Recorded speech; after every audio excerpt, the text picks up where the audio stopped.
Hepinize merhaba arkadaşlar, kanalıma hoş geldiniz. Bugün sizler birlikte fixlenmeyen ve büyük ihtimalle de GTA 6 çıksa da çıkmasa da hiç fixlenmeyecek olan bir girici sizlerle birlikte yapacağız. Bunlarla uğraşamıyorsanız ve bunları yapacak arkadaşınız yoksa benden para paketi satın alabilirsiniz. PlayStation 4 ve PlayStation 5 için para paketi satışlarımız mevcuttur. Ve artık eğer ki yurt dışında yaşıyorsanız para paketi almak istiyorsanız da yurt dışı mağazamda artık mevcut arkadaşlar. Yine aynı şekilde açıklama kısmında ve yorumlar kısmında mağazalarımın linkini eklerim. Oraya giderekten istediğiniz tüm paketleri alabilirsiniz. İstediğiniz, daha doğrusu tüm marketleriniz almak istediğiniz paketlerin açıklama kısmında yazıyor. Haberiniz olsun arkadaşlar. Bugün ne yapacağız? Hangi girici yapacağız diyeceksiniz. Boktan problemi yapacağız. Şimdi diyeceksiniz ki boktanı bilmeyen var. Bu arada boktanı bilmeyen varsa arkadaşlar bok bildiğimiz bok değil. Giricinin adı, daha doğrusu Heist'in adı boktan problem. Yani çok boktan bir boktan problem yapacağız. İsterseniz kayıp çekebilirim. Bilmiyorum. Evet, var ki isteniyor, yorumlarda var arkadaşlar, isteniyor. Boktan program yapacağız arkadaşlar ki bence boktan Cayo Perico'ya nazaran çok daha karlı hale geldi. Artık her seferinde 1,5 milyon dolar alabiliyorsunuz ve da çaldığınız malzemeye göre kazandığınız para değişiklik gösterebiliyor ama burada 10 dakikada 9 dakikada tabii sizin yapma hızınıza da bağlı olarak değişebiliyor. Burada heistimizi yapabiliyoruz arkadaşlar. Peki bu glitch nerede diyeceksiniz?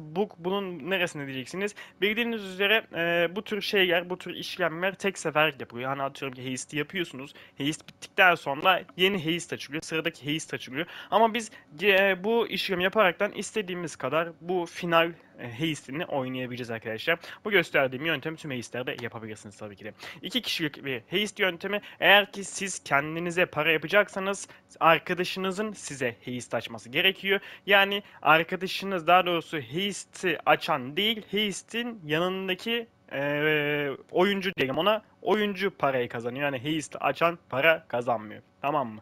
O yüzden yapacaksanız İkinizde de boktan olsun. Paslaşa arkadaşınıza yaparsınız arkadaşlar. Tavsiyem birebir yapın. 5'e 5, 10'a 10 falan filan yapmayın. Hemen işleme geçebiliriz. Bu arada şunu da söyleyeyim. Atıyorum ki boktan yapıyorsunuz veya Cayo Perico yapıyorsunuz veya herhangi bir heist yapıyorsunuz.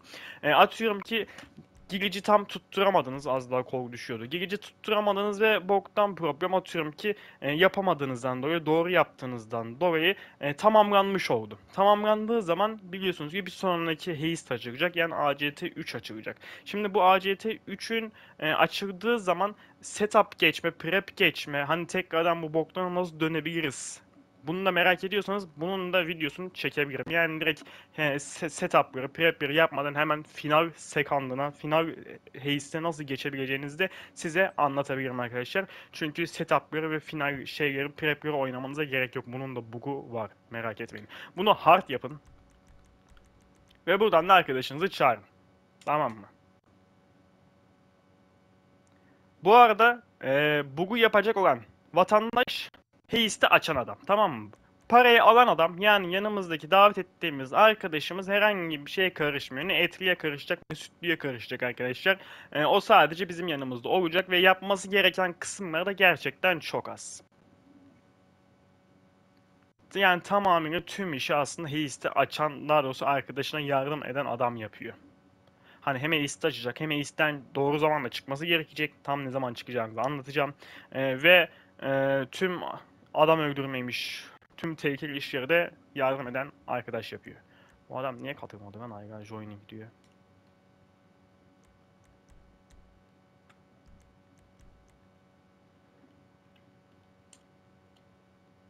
Galiba dondu. Dur bakayım, ben şunu bir atayım.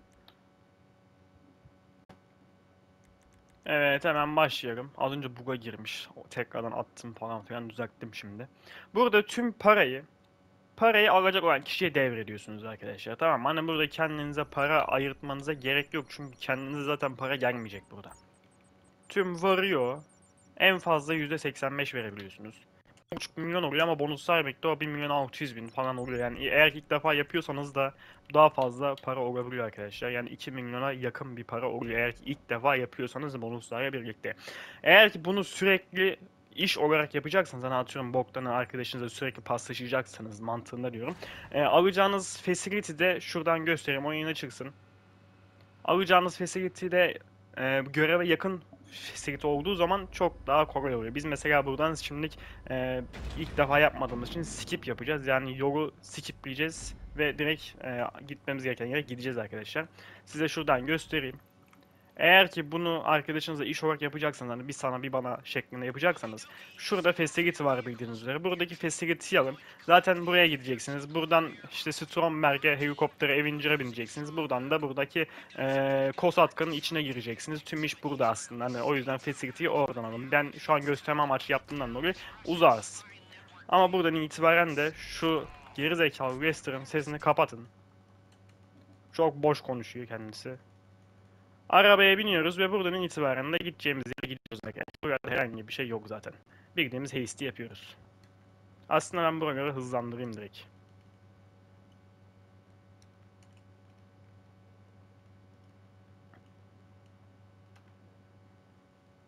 Eğer ki bu arada eğer ki uzak bir yerdeyseniz siz de skip yapabiliyorsanız arkadaşlar ikiniz de aynı arabaya binip sağ yön tuşuna basın, tamam mı? Anında zaten sizi görev alanına oyun skipleyecek, yani ışınlayacak. Buradan itibaren yapmanız gerekenleri anlatayım ben. Çünkü çoğu kişi bu görevi yaparken çok fazla uğraşıyor. Aslında hiç uğraşmanıza bile gerek yok arkadaşlar. Yani çok basit bir yöntemi var bak. Buradan itibaren dikkatli izleyin. Öncelikle Pegasus'u arıyor. Görevi açan kişi. Bak, görevi yanında olan kişiyi göstermiyorum. Onun fazla yapacağı bir şey yok. Burada bota geliyorsunuz arkadaşlar. C-Sharp çağırıyorsunuz. Burada C-Sharp çağırdığınız zaman ister şuraya çağırın ister burada çağırın. Bu C-Sharp buraya spawn oluyor, tamam mı? İstediğiniz yere çağırın. Buradan itibaren arkadaşınız iniyor. Siz de iniyorsunuz. Herkes kendi görev şeyine biniyor. Siz Stromberg'e biniyorsunuz, arkadaşınız da Avenger'a biniyor. Şimdi Stromberg'i alıyorsunuz, götürüyorsunuz, arkadaşınız da Avenger'a biniyor. Avenger'ı nereye götüreceğinizi de anlatacağım. Önce Stromberg'den bu yoldan böyle geliyorsunuz, tamam mı? Şu üstteki facility'yi aldığınız zaman zaten skip yapmanıza da gerek yok. Skip yaptığınız zaman bonusu alamıyorsunuz arkadaşlar. Bu arada bu araba patlamıyor, o yüzden roketleri atabilirsiniz kendinize. Bir şey olmuyor yani, bir bak olmuyor. Bu yoldan böyle geliyorsunuz, tamam mı? Şuradaki kumsal var ya bak. Ne diyelim la, dalga kıran mı diyelim, böyle uzun bir şey olmuş bu. Bak, buraya geliyorsunuz ya, siz burada beklemeyin. Ben diğer adamı getireceğimden dolayı bekleyeceğim. Buradan itibaren de arkadaşınız sizinle aynı eş zamanda yapsın tabii ki de. Bunu ben göstermek yapıyorum. İki şeyde ben oynadığım için, iki oyuncuyla ben oynadığım için. Avenger kumsala getiriyor, tamam mı? Az kaldı, geldim sayılır. Avenger'ı buradaki kumsala getirdikten sonra güzelce park edin. Bak şuradayım, hatta geldim. İniyor Avenger'dan. Siz buradan itibaren Stromberg'e gideceğiniz lokasyona gidin tabii ki de. Beklemeyin yani arkadaşınızı. Arkadaşınız buraya zaten siz gelene kadar gelecektir. Altında uçak var. Arkadaşınız da buradan itibaren Avenger'dan indi zaten. Jet ski'ne biniyor. Sizin çağırdığınız jet ski aslında oraya spawn oluyor. Eğer ki çağırmazsanız burada jet ski spawn olmuyor arkadaşlar, tamam mı? Buradan itibaren arkadaşınız sizin üstünüzde bekleyecek. Yani şu sarı lokasyon var ya, bizim gitmemiz gereken lokasyon. Oraya arkadaşımız da gidiyor. Ama orada arkadaşımızda checkpoint işareti tabii ki de çıkmıyor onun ekranında. Sadece onun orada beklemesi gerekiyor. Bunu yapmamızdaki amaç ne diyeceksiniz? Arkadaşlar biz burada Kosatka'ya gireceğiz zaten, şimdi göreceksiniz. Kosatka'dan çıkacağız ve çıktığımız zaman da buradan Avenger'a gitmemiz gerekiyor. Eğer ki arkadaşımız bizim üstümüzde olmazsa jet ski ile birlikte biz yüze Avenger'a gitmemiz gerekecek. Ve arkadaşımız eğer ki Avenger'ın yakınında veya Avenger'ın içerisinde olursa da NPC'ler Avenger'a saldıracak ve bir sürü NPC spawn olacak. Bir sürü NPC spawn oldukça bizim oraya gitmemiz, Avenger'a binmemiz çok daha zorlaşacak. Bu şekilde iki oyuncuyla, zaten birisi Kosatka'ya girecek. Avenger'ın içerisinde durması gereken adam da Avenger'ın içerisinde durmayıp bizim kafamızın üstünde durursa, bak şuradan map'ten bakın, burada az bir şey geçsin. Orada durduğu süre içerisinde gelen NPC'ler Avenger'a bir şey yapmıyor ve fazla da NPC gelmiyor. Ve üstteki arkadaşımıza da, parayı alacak olan arkadaşımıza da bir şey olmuyor arkadaşlar. NPC'ler oraya saldırmıyor. Tamam mı? Aslında yani bu da aslında bir bug gibi bir şey. Buradan itibaren buradaki lavukları gebertin. Tamam mı? Bak şuradaki koşa koşa gelir mesela. Gelmezse orada salak gibi duruyordur. Şuradan atlayın hemen aşağı. Bunu bu şekilde yapın. Eğer ki bunu bu şekilde yapmazsanız, arkadaşınız Avenger'a binerse ve Avenger saçma sapan yerlere uzaklaştırırsa, siz Kosatka'dan, deniz altından çıktığınız zaman da çok farklı yerlere spamlanacaksınız ve siz de denizden çıkarken NPC'lerle uğraşacaksınız arkadaşlar. Bu yüzden bunun olmaması açısından bu şekilde yapıyoruz ve bu şekil en güvenli şekil. Hani çünkü hard'da oynuyoruz, kimsenin ölmemesi gerekiyor. Burada bu adamı korkuttuktan sonra da üst kata çıkacağız. Tekrardan geldiğimiz yere çıkıyoruz. Burada bir tane geri zekalı koşa koşa gelir. Ya da öyle durur. Buradan itibaren artık başka adam kalmıyor zaten. Hızlı koşma olmadığı için zıplaya zıplaya gidiyorum daha hızlı olur diye. Bak orada bekliyor, tamam mı? Hala orada duruyor. Şimdi buradan itibaren ben büyük ihtimal videoyu keserim. Burada bir 3 dakika, 3,5 dakika sinematik girecek arkadaşlar. Bu sinematik bittikten sonra bizim bu adamımız Kosatka'dan çıkacak. Kosatka'dan çıktıktan sonra jet ski ile bekleyen arkadaşımız bizi alacak ve Avenger'a bineceğiz, kaçacağız, gideceğiz ve heist burada bitecek. Sinematik bitti gibi bir şey. Şimdi dışarıya çıkacağız, arkadaşımız bizi almaya gelecek. Şimdi burada bir uyarı daha geçeyim. Hangisi çıkıyordu lan? Bu mu çıkıyordu? Ha, şöyle yapacağız. Şimdi çıktığımız yerle arkadaşımız beklediği yer farklı. Eğer ki bu bizi bekleyen dışarıdaki arkadaş tam çıkacağımız yerde beklerse, ki beklemesin, buraya NPC'ler geliyor arkadaşlar. Tamam mı? Eğer ki burada yakında beklerse helikopterler geliyor ve buradaki jet ski'de bekleyen arkadaşı vuruyor. Yani böyle bir akıllılık yapmasın. Çünkü bu akıllılık değil arkadaşlar. Burada beklerse olmuyor. Maalesef ki birazcık git gel yapması gerekiyor jet ski ile. Tam olarak ilk girdiğimiz yerde beklemesi gerekiyor yani. Buradan itibaren Avenger'a gidiyoruz ve Avenger'ı da Heist'i açan kişinin kullanması gerekiyor arkadaşlar. Fark etmez bunda ama tabii ki de ben buna alıştığımdan dolayı her zaman Heist'i açan adama Avenger'ı kullandırıyorum. Yanımızdaki arkadaşımız da yanımıza oturuyor. Herhangi bir şey yaptığı yok. Buradan itibaren uçağı kaldırıyoruz ve Los Santos'taki havaalanına gidiyoruz. Şimdi asıl bu burada. Şimdi heist bitti gibi bir şey. Çünkü artık gideceğiz ve uçağı indireceğiz ve bitecek arkadaşlar. Tam uçağı indirdiğimiz zaman, bak burası tam can alıcı noktası. Orayı tam gösteremeyebilirim çünkü video da orada kesilecek arkadaşlar. Tam olarak uçağı indiriyoruz. Böyle bir ekran böyle bir yeşilleşiyor ya, böyle hani heist tamamlandı diye böyle bir şekiller şukurlar oluyor ya. Tam o an sinematik girdiği zaman böyle iki tane adam zaten uçaktan inmeye başlayacak. Tam onu gördüğünüz zaman, böyle ayakları gördüğünüz zaman oyunu kapatıyorsunuz ve açıyorsunuz. Kapatıp açtığınız zaman heist tamamlanmamış sayılıyor ve tekrardan yapabiliyorsunuz. Aynı zamanda da yanınızdaki arkadaşınız da parayı almış oluyor. Tamam mı? Eğer ki geç çıkarsanız heist sizin için de tamamlanmış oluyor ve tekrar yapmak için bir sürü tekrardan işte heist'in setup'ını falan filanını yapmanız gerekecek. Bunun giricini de istiyorsanız onu da gösterebilirim bu arada. Setup geçme giricini de gösterebilirim arkadaşlar. Şimdi uçağı havalanına indirdikten sonra zaten daha detaylı anlarsınız. Arkadaşınız yine burada hiçbir şey yapmıyor. Keyfine oturuyor yani. Tüm iş burada görevi açanda. Parayı alan kişi neredeyse hiçbir şey yapmıyor. Yani bir uçağı o kumsala getirdi. Oradan jet ski ile üstümüzde bekledi. Sonra da bizi aldı uçağa getirdi. Oradan sonra da herhangi bir şey yapmadı yani. Oyundan çıkan kişi de asla ve asla parayı alan kişi olmayacak. Heist'i açan kişi olacak arkadaşlar.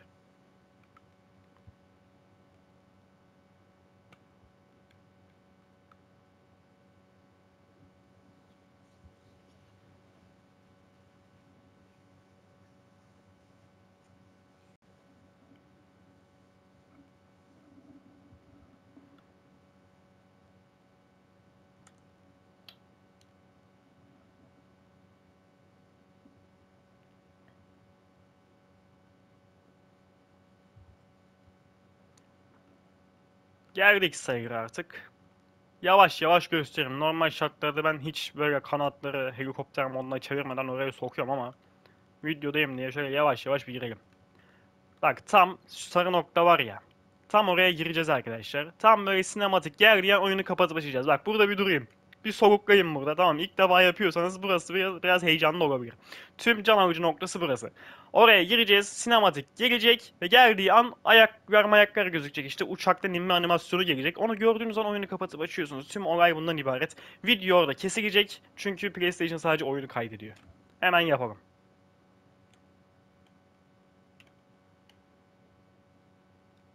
Evet, oyunu kapattım ve şimdi de tekrardan açıyorum. Sinematik Hayga arkadaşımıza devam ediyor. Bizim karakterimiz de Hayga sinematikte gözükmeye devam ediyor arkadaşlar, tamam mı? Bu sinematik bitene kadar zaten siz oyunu açıyorsunuz. Tekrar yapmak istiyorsanız da tekrardan aynı işlemleri yapabilirsiniz. Şimdi his gitmiş mi gitmemiş mi tekrardan açabiliyor muyuz? Hemen bunu kontrol edelim. Arkadaşımız şu an sinematikte. O ekranı göstermiyorum size çünkü hani orada bir şey yaptığı yok. Belki bile abi.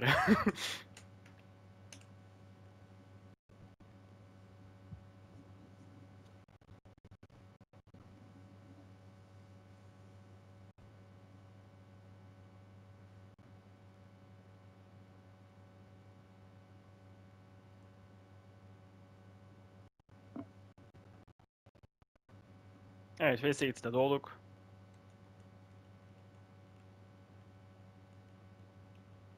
Heist'in kapısı eğer ki hemen açılmıyorsa biraz bekleyin. Korkmanıza gerek yok. Yani zaten her türlü başarılı bir şekilde yapmışızdır arkadaşlar. Merak etmeyin. Bu arada şu üstteki Bait Sport uyarısı var ya, görevden çıktığımız için geliyor.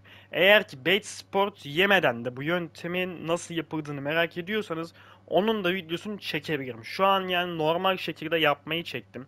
Hani Bait Sport yememenin de taktiğini size gösterebilirim bu görevi yaparaktan. Çünkü en fazla böyle 5-10 tane falan yaparsınız. Ondan sonra oyun size Bait Sport'u çakar. Bait Sport'u çaktığı zaman da arkadaşınıza ne yazık ki yapamazsınız. İkinizin de Bait Sport'ta olması gerekir. Bait Sport'ta yememek için size nasıl yöntem yapabileceğinizi de anlatabilirim arkadaşlar. Bu arada arkadaşımız sinematikten çıktı ve oyununa devam ediyor şu an. Parası da geldi.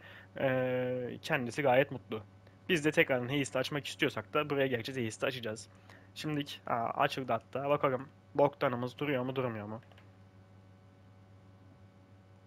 Gördüğünüz üzere arkadaşlar boktan program duruyor. Tekrardan açabilirsiniz. Şuradan şöyle yaptığınız zaman hemen açabilirsiniz. Tekrardan yapmak istiyorsanız aynı şeyleri yapabilirsiniz. Haydi görüşürüz. Hoşçakalın.